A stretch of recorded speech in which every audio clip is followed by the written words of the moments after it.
Hey guys, welcome to the channel. Doing an impromptu live. I don't know how many folks are going to jump on because I just started this live session and wanted to talk about something that was on my mind. Wanted to get back to doing Sunday live sessions.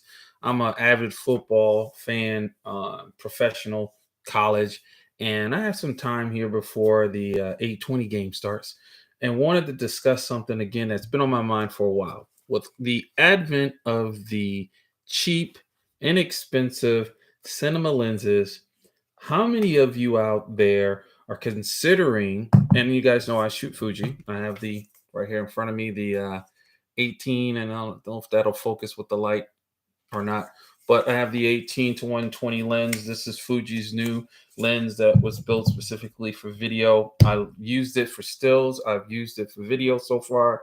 I love it. But again, with the advent of the cheap cinema lenses out, you got TT Artisan, you got what is it, Seven Artisan, you got Mikey, if you will. Um, you got a number of brands out there. Would you actually go out and get a cheap cinema lens to do video with over a native lens that has autofocus? I got caught up in the hype and bought one off of B&H, I should say, about maybe a couple of weeks back. Played with it a little bit, working on getting comfortable with it, but here it is. It's a SLR Magic 35. This thing is what is this? A T 1.3. Very nice. Got some serious weight to it. I have to get used to the gears and all that good stuff. But there are other rabbit holes you fall down when you start diving into other things to do with your photography gear. I originally started off doing photography for images, right? But our cameras are capable of doing video, and now I'm doing the video side to learn more about it, get more experience, and improve my artistic side by doing some small cinema movies. When you're doing YouTube, and the reason again why I started this channel, you get more into video and all the specs, and you really start to learn how a one would use the lenses we have for a movie, if you will, short film, whatever you want to do with the stills lens we do have, and they're very capable. Again, this one's designed to be used for video, parfocal, right? It's a term that I've learned over the past months and what it means and why it's such a nice feature to have, especially on a lens that cost what this lens costs. And I believe this lens was about what, I don't know, 800, maybe 1,000. I'll have to look at that. Versus this cheap cinema lens, which is fully manual, and it was $300. I think B&H actually has a sale going on. Not sponsored by B&H, not sponsored by SLR Magic. Just when I saw that it was cheap and saw the sale and saw the reviews on YouTube, as well as the video images or samples folks were providing, I thought, why not give it a shot? For what this lens cost, it was a third of the Fuji lens, and it gives that soft visual feel that you want in your cinema lenses. I don't really have to put a filter on this, but I do have one on there. I have an actual ND variable filter on this thing. Where this one I don't have a filter on yet, but I will need to get one to get a more of a cinematic look on it.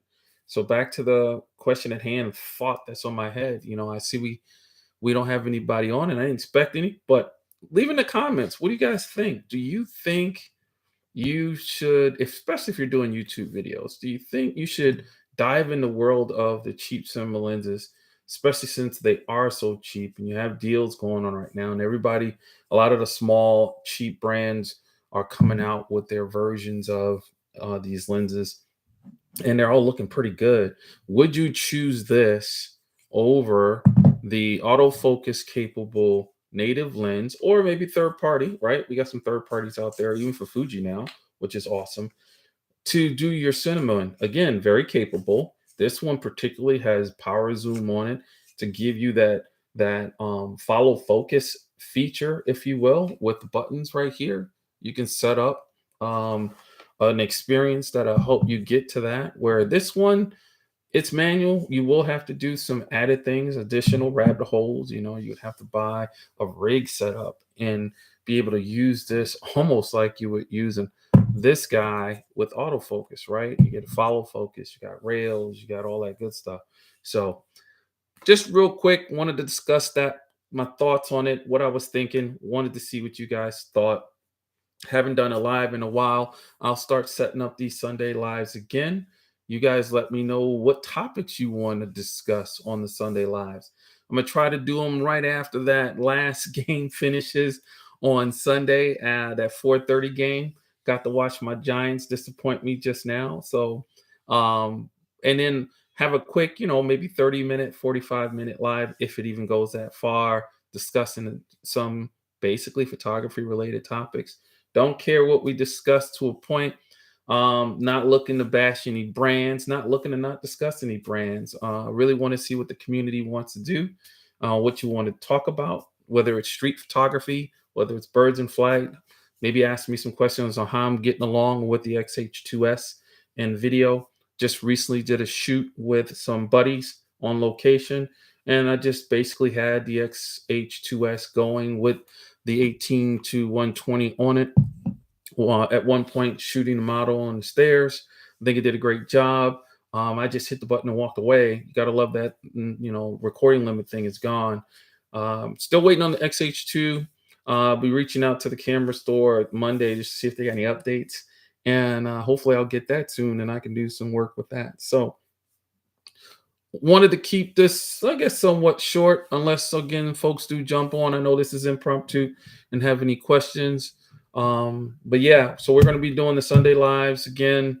I wanted to start that back up and again be able to talk about topics that you guys have photography related, and us having just a good time talking while we wait for that 8:20 football game to start. So you guys enjoy the rest of your Sunday evening. Thank you for listening to my rambling.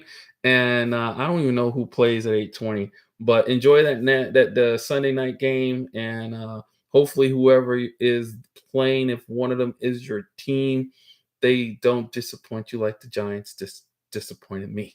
So have a good one. See you on the next video.